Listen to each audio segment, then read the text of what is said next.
Next model 2ൻ്റെ problems ആണ്. അപ്പോൾ നമ്മൾ ഫസ്റ്റ് മോഡൽ പഠിച്ചു MM1 infinity FIFO.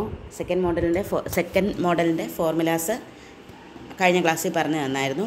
MMS infinity FIFO. അപ്പോൾ ഫസ്റ്റ് മോഡലും സെക്കൻഡ് മോഡലും നമ്മൾ പ്രോബ്ലം കാണുമ്പോൾ എങ്ങനെ മനസ്സിലാവും എന്ന് ചോദിച്ചാൽ, ഫസ്റ്റ് മോഡലിനകത്ത് സിംഗിൾ സെർവറാണ്, അതായത് സെർവറുടെ എണ്ണം സിംഗിൾ ആയിരിക്കും, 1 വിൻഡോ. നമ്മൾ നേരത്തെ പ്രോബ്ലത്തിനകത്ത് കണ്ടിട്ടുണ്ട്. സെക്കൻഡ് മോഡലിനകത്ത് മോർ ദാൻ 1 സെർവർ ആയിരിക്കും, ഒന്നിലധികം സെർവേഴ്സ് ഉണ്ട്. മോർ ദാൻ 1 സെർവറാണ് സെക്കൻഡ് മോഡലിനകത്തുള്ളത്. അപ്പോൾ അതിൻ്റെ ബേസ് ചെയ്തിട്ടുള്ള പ്രോബ്ലമാണ് അടുത്തത് പറയാൻ പോകുന്നത്. A supermarket has 2 girls attending to sales at the counters. ഇവിടെ പറയുന്നുണ്ട് 2 girls attending to sales at the counters. അപ്പോൾ ഇവിടെ നമ്പർ ഓഫ് സെർവേഴ്സ് എന്ന് പറയുന്നത് 2 ആണ്. If the service time for each customer is exponential with mean 4 minute, service time that is mu എന്ന് പറയുന്നത് 1/4 ആണ്. And if the people arrive to Poisson fashion at the rate of 10 per hour, so lambda equal to 10 per hour. അപ്പോൾ ഒരെണ്ണം മിനിറ്റിലും ഒരെണ്ണം അവറിലുമാണെങ്കിൽ നമ്മൾ എന്ത് ചെയ്യണം, അവറിലേക്ക് convert ചെയ്യണം. അപ്പം 4 മിനിറ്റ്സ് എന്നുള്ളതിനെ എന്ത് എഴുതാം, 4/60 അവർ എന്നാക്കാം അല്ലേ. അപ്പം 1/4 × 60 അവർ എന്നായി മാറിക്കോളും മ്യൂ എന്ന് പറയുന്നത്. അപ്പോൾ ഇതിനകത്ത് ഈ ക്വസ്റ്റിൻ്റെ പ്രത്യേകത എന്താണെന്ന് വെച്ച് കഴിഞ്ഞാൽ 2 ഗേൾസ് അറ്റ് ദ കൗണ്ടേഴ്സ് എന്നാണ്. അതായത് സെർവർ എന്ന് പറയുന്നത് 2 ഉണ്ട്, മോർ ദാൻ 1 ആണ്, സിംഗിൾ സെർവർ അല്ല. അപ്പോൾ ഇത് ഏത് മോഡലാണ് വരുന്നത്, MMS ഇൻഫിനിറ്റി ഫിഫോയാണ്. അപ്പോൾ ഇവിടെ ലാംഡ എഴുതി, മ്യൂ എന്താണെന്ന് എഴുതി, mu equal to 15 per hour എന്ന് എഴുതി. കാരണം ഒരെണ്ണം അവറിലും ഒരെണ്ണം മിനിറ്റിലുമാണ് തന്നേക്കുന്നതെങ്കിൽ നമ്മൾ എന്തിലേക്ക് ആക്കണം, ഒന്നുകിൽ മിനിറ്റിലേക്ക് ആക്കണം അല്ലെങ്കിൽ അവറിലേക്ക് ആക്കണം. ഇവിടെ ചെയ്തത് അവറിലേക്ക് ആക്കി. ഓക്കെ, അടുത്തത് ഈ ക്വസ്റ്റിനകത്ത് എന്തൊക്കെയാണ് കാര്യങ്ങൾ പറഞ്ഞേക്കുന്നത് എന്നുള്ളതാണ് അടുത്തത് പറയുന്നത്. Since there are 2 girls, number of servers S equal to 2. ഇവിടെ 2 ഗേൾസ് ആണ് ഉള്ളത് സെർവേഴ്സ് ആയിട്ടല്ലേ. സോ S ഈക്വൽ ടു എന്ന് പറയുന്നത് 2. Since the capacity is not mentioned, ഇതിനകത്ത് കപ്പാസിറ്റിയെക്കുറിച്ച് പ്രത്യേകിച്ച് ഒന്നും മെൻഷൻ ചെയ്തിട്ടില്ല. So capacity equal to infinity. So ഇതെന്ന് പറയുന്നത് MM2 ഇൻഫിനിറ്റി ഫിഫോ എന്ന് പറയുന്ന മോഡലാണ്. അതായത് MM2 എന്ന് പറയുന്നത് ഏതാണ്, മോഡൽ 2.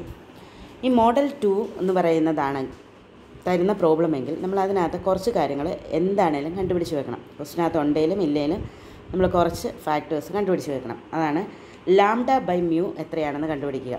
ഏത് പ്രോബ്ലം ചോദിച്ചാലും എന്ത് കണ്ടുപിടിക്കണം, ലാംഡ ബൈ മ്യൂ എന്താണെന്ന് കണ്ടുപിടിച്ച് വെക്കുക. ഇവിടെ 10/15 ആണ് lambda by mu. Lambda by mu S കണ്ടുപിടിക്കണം, 1 - ലാംഡ ബൈ മ്യൂ എസ് കണ്ടുപിടിക്കണം. ഓൾസോ പി നോട്ടും കണ്ടുപിടിക്കണം. എന്തൊക്കെയാണ് കണ്ടുപിടിക്കേണ്ടത്, lambda by mu, lambda by mu S, 1 - lambda by mu എസും പി നോട്ടും കണ്ടുപിടിക്കണം. പി നോട്ടിൻ്റെ ഫോർമുല എന്താണ്, sigma n equal to 0 to s - 1 1/n factorial into lambda by mu the whole raise to n. അത്രയേ ഉള്ളതിന് മാത്രമേ സമ്മേഷനുള്ളൂ. Plus 1/s factorial into lambda by mu the whole raise to s 1 - lambda by mu S the whole raise to -1. Okay, അപ്പോൾ ഇവിടെ s - 1 വരെയാണ് summation പോകാൻ പറഞ്ഞേക്കുന്നത്. അപ്പം എന്നിൻ്റെ വാല്യൂ 0യും s - 1 എന്ന് പറഞ്ഞാൽ s ഇവിടെ 2 ആണ്. അപ്പോൾ 2 - 1 എന്ന് പറഞ്ഞാൽ 1. അപ്പോൾ എന്നിന് 0യും കൊടുക്കാം, എന്നിന് 1 എന്നുള്ള വാല്യൂയും കൊടുക്കാം. എന്നിന് 0യും 1ഉം കൊടുത്ത് അതുപോലെ തന്നെ 1/s factorial lambda by mu the whole raise to s 1 - lambda by mu S എല്ലാം ചെയ്ത് ദ ഹോൾ റേസ് ടു -1 ചെയ്യുക. അപ്പോൾ ആൻസർ എന്ത് കിട്ടും, 1/2 എന്ന് കിട്ടും. 1/2 എന്ന് പറഞ്ഞു കഴിഞ്ഞാൽ 0.5. അപ്പോൾ ഇത്രയുമാണ് നമുക്ക് ഏത് പ്രോബ്ലം ചോദിച്ചാലും കണ്ടുപിടിക്കണം. Lambda by mu, lambda by mu S, 1 - lambda by mu എസും പി നോട്ടും കണ്ടുപിടിച്ച് വെക്കണം. ഇനി എന്താണ് ഇതിനകത്തെ ക്വസ്റ്റ്യൻ എന്നുള്ളത് ഒന്നുകൂടെ നോക്കാം. ഇനി എന്താണ് ചോദിച്ചിരിക്കുന്നത്, what is the probability that a customer has to wait for service.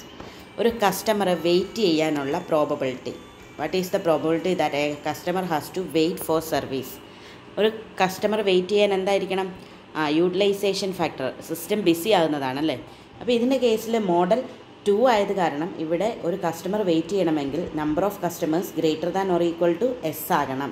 എസ്സിൽ കൂടുതൽ അതായത് സർവീസ് എത്ര പേരുണ്ടോ അതിൽ കൂടുതൽ വന്നാലേ ഉള്ളൂ എന്താവുള്ളൂ, വെയിറ്റ് ചെയ്യേണ്ട ആവശ്യം വരുള്ളൂ. So probability of customer has to wait that is equal to probability of system busy that equal to probability of n greater than or equal to s. First മോഡലിനായിരുന്നെങ്കിൽ യൂട്ടിലൈസേഷൻ ഫാക്ടർ കണ്ടുപിടിച്ചാൽ മതിയായിരുന്നു. ഇവിടെ അതല്ല, probability, ഒരു customer wait ചെയ്യാനുള്ള probability എന്താണ്, what is the probability of a customer has to wait that is equal to probability of n greater than or equal to s. അതിൻ്റെ formula എന്താണ്, lambda by mu the whole raise to s p0 divided by s factorial into 1 minus lambda by mu S. നോക്കിയേ, p0 ചോദിച്ചിട്ടില്ലായിരുന്നു, പക്ഷേ p0 കണ്ടുപിടിച്ച് വെച്ചാലേ നമുക്കിതിനകത്ത് p0 apply ചെയ്യാൻ പറ്റുള്ളൂ. ഏത് ഫോർമുലയ്ക്കകത്തും എന്തുണ്ട്, p0 ഉണ്ട്. സോ p0 നമ്മൾ ആദ്യം തന്നെ കണ്ടുപിടിച്ച് വെക്കണം. അപ്പം probability of customer has to wait കിട്ടും. നെക്സ്റ്റ് അടുത്ത ക്വസ്റ്റ്യൻ എന്താണ് ചോദിച്ചിരിക്കുന്നത്, what is the expected percentage of ideal time for each girl. Ideal time for each girl, ideal time for each girl എന്ന് പറഞ്ഞു കഴിഞ്ഞാൽ എന്താണ്, ഓരോരുത്തരുടെയും ഓരോ സെർവറുടെയും ഐഡിയൽ ടൈം കണ്ടുപിടിക്കുക. ഐഡിയൽ ടൈം കണ്ടുപിടിക്കാനുള്ള ഫോർമുല എന്താണ്, ഓരോ സെർവറിൻ്റെയും ഐഡിയൽ ടൈം കണ്ടുപിടിക്കാനുള്ള formula 1 minus lambda by mu S. Ideal time for each server എന്ന് പറയുന്നത് 1 minus lambda by mu S. അപ്പോൾ അത് വെച്ചിട്ട് 1 minus lambda by mu S വെച്ചിട്ട് നമുക്ക് ideal time for each girl കണ്ടുപിടിക്കാം. പെർസെൻറ്റേജ് കണ്ടുപിടിക്കാൻ ആ കിട്ടുന്ന ആൻസറിനെ ഇൻറ്റു 100 ചെയ്താൽ മതി. അടുത്ത ക്വസ്റ്റ്യൻ എന്ന് പറയുന്നത്, if the customer has to wait in the queue. ഒരു കസ്റ്റമർ വെയിറ്റ് ചെയ്യുവാണ്, ക്യൂവിൽ വെയിറ്റ് ചെയ്യുവാണെങ്കിൽ what is the expected length of the waiting time. അതായത് വെയിറ്റ് ചെയ്തുകൊണ്ടിരിക്കുന്ന ഒരാളുടെ വെയിറ്റിംഗ് ടൈം എത്രയായിരിക്കും. അല്ലാതെ വെയിറ്റിംഗ് ടൈം അല്ല ചോദിച്ചിരിക്കുന്നത്, ഒരാൾ വെയിറ്റ് ചെയ്തുകൊണ്ടിരിക്കുവാണെങ്കിൽ അതാണ് നമ്മളിത് ഈ formula, that is expectation of W Q where W S greater than 0. അതായത് കസ്റ്റമർ വെയിറ്റ് ചെയ്തുകൊണ്ടിരിക്കുകയാണ്, അതായത് സിസ്റ്റത്തിൽ ഡബ്ല്യു എസ് ഗ്രേറ്റർ ദാൻ 0 ആണ്. സിസ്റ്റത്തിനകത്ത് എന്താണ്, ഡബ്ല്യു എസിൻ്റെ വാല്യൂ ഗ്രേറ്റർ ദാൻ 0 ആണ്. അങ്ങനെയാണെങ്കിൽ എന്തായിരിക്കും ഡബ്ല്യു ക്യൂ എന്നാണ് ചോദിച്ചിരിക്കുന്നത്. Expectation of W Q given W S greater than 0.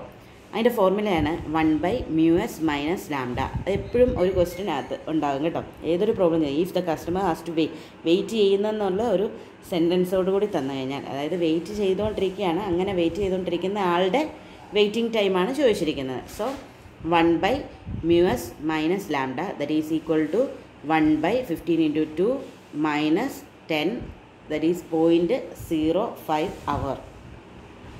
ഇതാണ് വരുന്നത്. ഇതുപോലെ തന്നെയാണ് അടുത്ത ക്വസ്റ്റ്യൻസും. അതിനകത്ത് എന്താണ്, മോർ ദാൻ 1 ഉണ്ടാകും. എന്താണ് ചോദിച്ചിരിക്കുന്നത്, what is the probability that a subscriber will have to wait for his long distance call during peak hour of the day. Probability of that a customer will have to wait ചെയ്യാനുള്ള probability, അതായത് system busy ആകുന്നതാണ് അതിനകത്ത് probability ആയിട്ട് ചോദിക്കേണ്ടി വരുന്നത് അല്ലേ. System 2 ഓപ്പറേറ്റേഴ്സും busy ആകുന്നതാണ്. അപ്പോൾ നിങ്ങൾ ഈ 17th അടുത്ത പ്രോബ്ലം തന്നെ ഒന്ന് നോക്കി മനസ്സിലാക്കുക. എന്നിട്ട് ഡൗട്ട് ഉണ്ടെങ്കിൽ നമുക്ക് ഗൂഗിൾ മീറ്റ് വഴി ക്ലിയർ ചെയ്യാം. ഓക്കെ.